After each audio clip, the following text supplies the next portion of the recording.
என் மனச மாமனுக்கு பத்திரமா கொண்டு சென்று இன்னும் என்ன வேணும்னு உத்தரவு போட சொல்லு.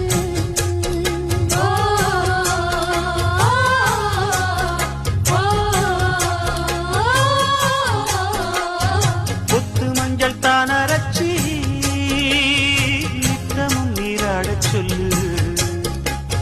மீனாட்சி குங்குமத்தா நெத்தியில சூடச் சொல்லு. சொன்னதை நானும் கேட்கிறேன். சொன்னமே அங்க போய் கூறிடு. அஞ்சல